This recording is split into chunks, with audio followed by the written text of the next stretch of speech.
Saxon Algebra 1/2, Lesson 23. Students, welcome.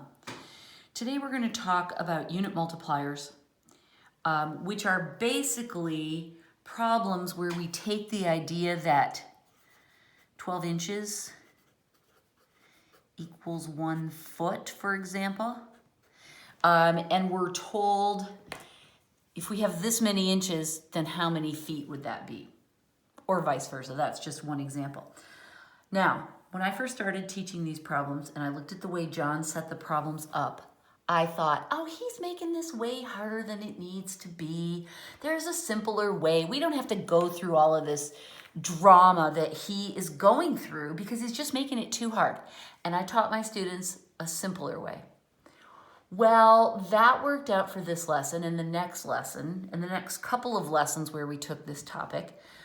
But eventually I got to the place where I realized, oh, there's a method to John's madness, and I was wrong to teach the simpler way because now I have to teach the more complicated way, and my students are confused and frustrated. So that's why I'm going to teach you, as I teach my students now, I'm going to teach you the way that we need to learn to do it in the end, right from the beginning, so you get used to it. You might think, this is crazy, there's an easier way. And you're right, there is, but we're going to plan for the long term and teach you the proper process right from the beginning. How's that for a prelude, right? I'm making it hard. Just kidding, I'm not really. Okay, so you probably know that 2 inches equal a foot, and you probably know that 3 feet equal 1 yard. And you probably also know that 5,280 feet equal 1 mile. I mean, maybe you do, maybe you don't. These are the units that we use to measure length in the US. Oh, yeah, right. If you've ever traveled to Canada even, or just another country, you know that they do it. Oh, excuse me. They do things differently. They use like centimeters and stuff like that. You've seen them on your rulers. You know that they exist. You may have heard about them in science classes. Those are the metric system, and we're going to talk about those in the next lesson. But in the US, we use this system. Sometimes it's called the US customary system. Sometimes it's called, what else have I heard it called? English units. It has a lot of weird names, but it's not metric, okay? When you hear metric, that only means one thing. All right, so these are different units of length that we use, and then there's a couple relationships about weight. 16 ounces equals 1 pound. And remember, these have weird abbreviations. Ounces is abbreviated OZ, and pound is LB. I know, there's a story behind that, but I can't remember what it is, why they get abbreviated in such a wonky way. And then 2,000 pounds equals 1 ton. And these are units of weight. Okay, so I want you to memorize these. You may already know some by heart. Write down whichever ones you're not 100% sure that your brain remembers in the front of your notebook right now. I will wait while you do so.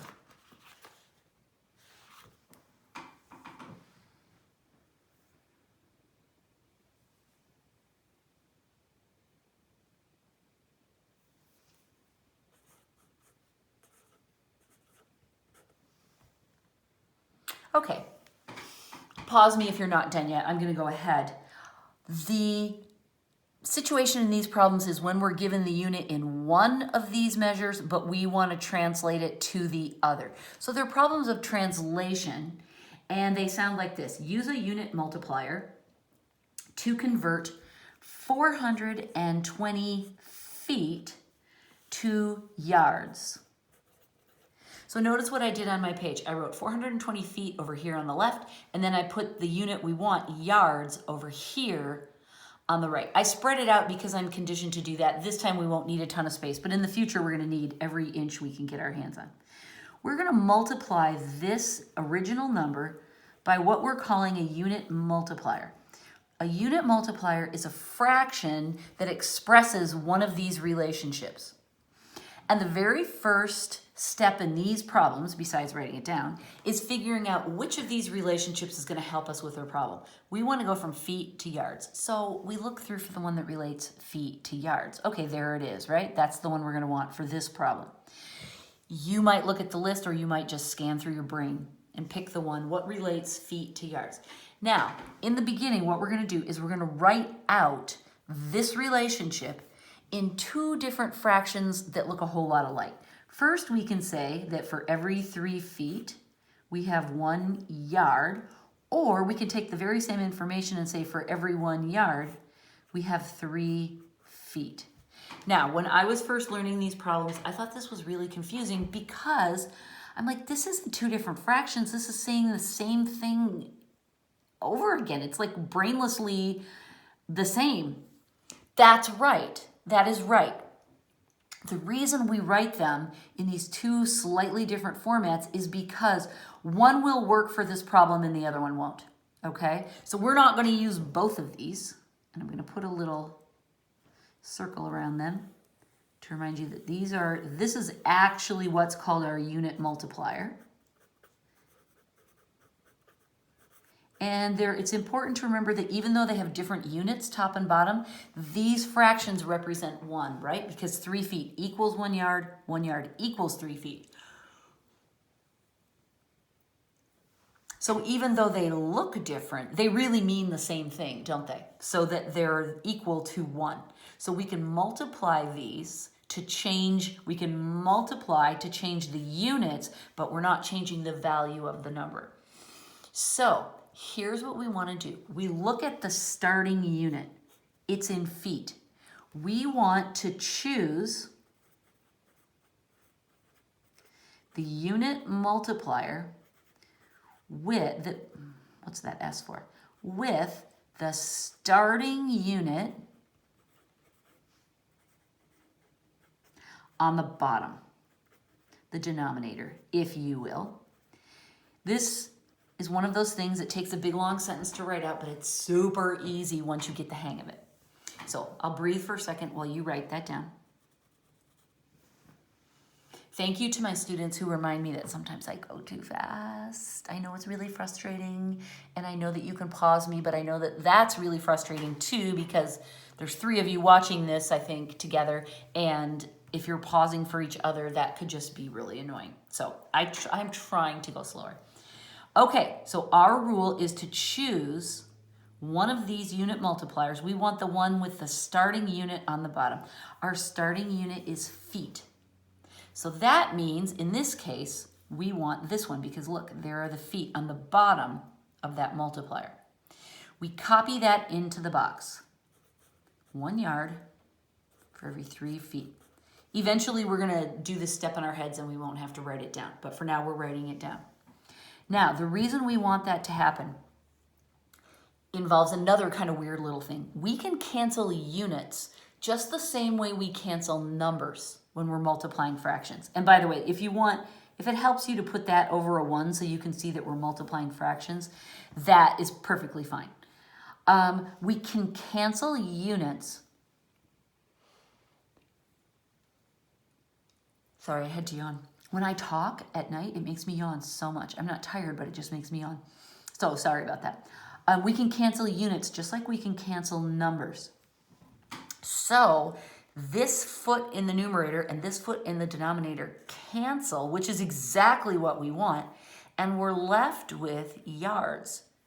And yards are exactly what we want. Here I put the S and here I didn't. It doesn't make any difference. That's fine. So what that tells us is that we've used the right unit multiplier and we can trust the numbers because the units have worked out just the way we want. So now we can multiply the numbers. 420 times 1 is 420. 1 times 3 is 3. Now, a lot of times in these problems, our answers are going to be big and murky. They're going to involve lots of different pieces. And you'll see when we get to those, we don't have to multiply them all out. So we will not simplify this fraction in the future. But for now, this one's pretty easy. If I do 420 divided by 3, I see it goes in there once and then 4 times, right? 4 times 3 is 12, so I'm done. So this equals 140 yards. Final answer. Yay. Okay, there's the first problem. How many are we doing? We're going to do 4 in this lesson. Are you ready? Woohoo, we're turning the page. I mean, we're trying to turn the page. My page did not want to be turned. Okay, example 23.2. I'm hoping this light isn't too glary. It's really bright. Okay, use a unit multiplier to convert 72 inches to feet, right? I write where I'm starting and where I want to end up. I can put this over 1 if it makes me feel better. All right, that's perfectly fine. All right, so we're going to multiply it by a unit multiplier again. I want you to draw the box, and I want you to show the multiplication, and I want you to put a fraction line in there to remind yourself that it's always going to be a fraction that you put in here. The two choices are the fraction, or the statement that links inches to feet. If you have to look back at your list, no shame in that game, you may do so. But I will remind you, since I'm sitting here and you're not, and I can't ask you, which is really sad. I miss talking to you while I do my lessons. There are 12 inches in a foot, so I can write that 2 ways. 12 inches in 1 foot, or for every 1 foot, there's 12 inches. And yes, I know that seems really redundant and like I'm saying the same thing twice, which I kind of am, but the difference is that the units are not in the same place. So I have to decide which of these I want, and what is my rule? I want the one with the starting unit in the bottom. So I look for inches in the bottom, it's on this side. Now it just worked out that I chose the one on the right both times. There's no pattern to that, and it doesn't matter which one you write first, okay? I could have written this fraction on this side and this fraction on this side. That doesn't make any difference. It's just a question of making sure that you choose the right equality between those two units, right? But this order, there's no pattern for that. Don't look for that to have meaning because it doesn't. All right, so now I'm going to copy this up here. 1 foot for every 12 inches. And if this worked right, these should cancel. And look, they do. Yay, happiness. That leaves us with feet up here in the numerator. And look, that's exactly what we want for our answer. So we know we used the right multiplier. Now we just sort out the numbers. 72 times 1 is 72. And 12 times 1 is 12. 72 divided by 12 equals 6. Again, we will soon get to the place where we don't even bother trying to simplify those. But not yet. Example 23.3. Use a unit multiplier to convert 4.6 feet to miles. Okay, so I always just write it down the way it's written. 4.6, I'm sorry, I said it wrong. 4.6 miles to feet. I think I didn't say that right. All right, I can set this up, put this over 1, multiply. Here's where my unit multiplier is going to go. We'll fill it in. What are our two choices? What's the fact that relates feet to miles? Oh yeah, 5,280 feet for every 1 mile, and every 1 mile equals 5,280 feet. Notice again, the only thing that's changing between those two versions of the unit multiplier is which one's on top and which one's on the bottom. It's exactly the same numbers and units. We're just flipping them around because we have two options and we choose the one that's right for our problem by choosing the starting unit on the bottom. So this time it's on the left. Again, it's just random coincidence. There's no logic to that. 5,280 feet for every 1 mile. Now, like I said, If your brain is quick and nimble with math facts, you probably can think of an easier way to do this. But I'm telling you that in the future, we're going to do this, problems like this, where instead of having 1 unit multiplier, we're going to have 6, 9, even 12 boxes that we're doing. And then, trust me, my friends, you're going to want this process to be firm in your head. So I know that some of you might be thinking, ugh, this is dumb. Why is she making it so hard? Trust me. Okay, where were we? We can cancel our miles. That leaves us with feet. That's what we want. Notice how I'm crossing off and circling? I want you to do it exactly like that. I want you to write down your unit multipliers. I want you to put a star by the one you're choosing. I want you to write it in this box. I want you to do it exactly the way that I'm doing it. Please trust me. Okay, so then we know where our units worked out, so now we can bring our numbers together. It's 4.6 times 5,280, right? That times that. Just ones on the bottom. You could write that if you wanted. I like to leave it off because I want my answer to look neat. And in this case, John goes ahead and multiplies through. Here, I'll show you. I want you to leave your answer like this. Unless it's a really simple calculation, I want you to leave your number in what I call the raw parts, because we haven't baked it in the oven yet, I guess. This is what John shows. He shows the 4.6 times the 5280 here, and then he shows you the big number, but that's okay. You can see that your answer right here is correct. So this is enough for you to check your answer. You do not need that finished number. Soon he's going to quit giving you that, okay? And like I said, again, if it's a simple calculation, that's one thing, but I don't want you to waste time doing a big multiplication on that. Example 23.4, this is our last problem for this lesson. Use a unit multiplier to convert 4 tons to pounds, to, as I like to say, libs. 4 tons over 1. Here we go. Now this is a pretty easy unit multiplier for a lot of people to remember. So I'm going to skip this process for this one. No, I'm not. I'm not ready for you to skip that yet. For every 1 ton, it's 2,000 pounds. And for every 2,000 pounds, it's 1 ton. Please do not skip this process yet. We'll get to the point where you can, but not yet. Okay? All right, which one do we choose? We choose the one with the starting unit in the bottom. There's tons. There's tons, so this is the one I want. Again, this is just random which one I write on which side. There's no, it doesn't matter. But now it matters. I want the one with tons in the bottom. So 2,000 pounds for every 1 ton. Now my tons will cancel. And whether it's plural or singular, it's fine. That doesn't matter, just so long as it's tons and not pounds and tons mixed up. All right, that leaves us with pounds up here in the numerator. And look, that's what we want. Yay. This is a good example of one that you can go ahead and do the math on, like this one, rather than leaving it like that. 4 times 2,000, that's pretty easy. That's 8,000. So our final answer is that 4 tons is equal to 2,000 pounds. And like I said, I know a lot of you can think of an easier way, but please trust me, the process matters. Okay, lesson 23, we're all done.